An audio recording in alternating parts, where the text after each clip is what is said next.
Hai, assalamualaikum semuanya. Jadi di sini kami akan menjelaskan tentang penawaran. Namun sebelum itu perkenalkan dulu kami dengan kelompok yang beranggotakan. Yang pertama ada Natasha Prilly Presilia dengan NIM 052, kemudian ada Kristiana Dwijayanti dengan nomor NIM 053, dan yang terakhir ada Roselina Mulia Rahma dengan nomor NIM 054.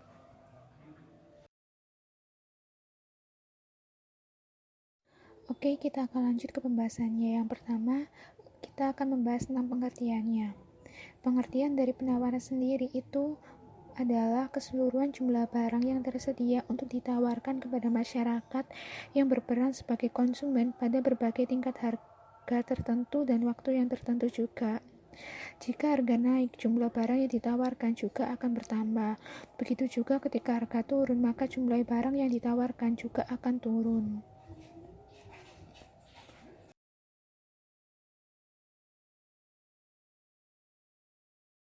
Selanjutnya jenis penawaran. Yang pertama ada penawaran mikro atau perorangan, yaitu penawaran barang atau jasa yang dilakukan oleh seorang produsen atau penjual pada tingkat harga tertentu. Yang kedua ada penawaran makro atau pasar, penawaran barang atau jasa yang dilakukan oleh seorang produsen atau penjual pada tingkat harga tertentu.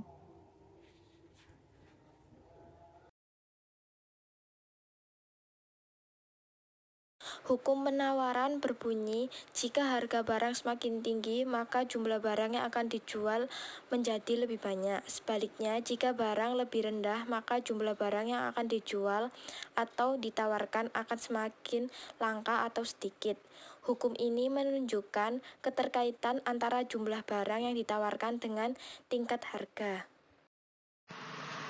Selanjutnya, yaitu faktor-faktor penawaran. 1. Harga barang.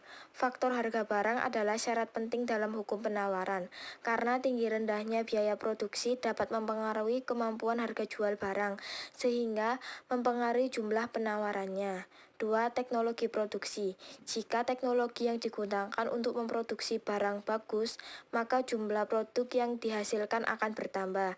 Selain itu, jumlah produk yang di pasar juga akan bertambah, sehingga bertambahnya produk di pasar dapat mempengaruhi hukum penawaran. 3. Munculnya produsen baru. Jumlah atau stok unit produk di pasar dipengaruhi oleh adanya produsen baru, di mana produksi barang perusahaan tersebut dapat membuat stok di pasar semakin banyak. Sebaliknya, jika produsen tidak dapat bersaing, maka stok atau jumlah barang yang ada di pasar akan berkurang. Hal ini memicu munculnya hukum penawaran. Yang terakhir adalah pelaku ekonomi dalam penawaran. Yang pertama adalah di rumah tangga. Keluarga merupakan contoh sederhana dari pelaku ekonomi dalam penawaran. Semakin banyak anggota dalam keluarga tersebut, maka kebutuhannya pun juga akan semakin banyak. Misalnya, kebutuhan makanan. Jika anggota di keluarga tersebut banyak, maka makanan yang dibutuhkan pun juga semakin banyak. Yang kedua yaitu perusahaan dan badan usaha.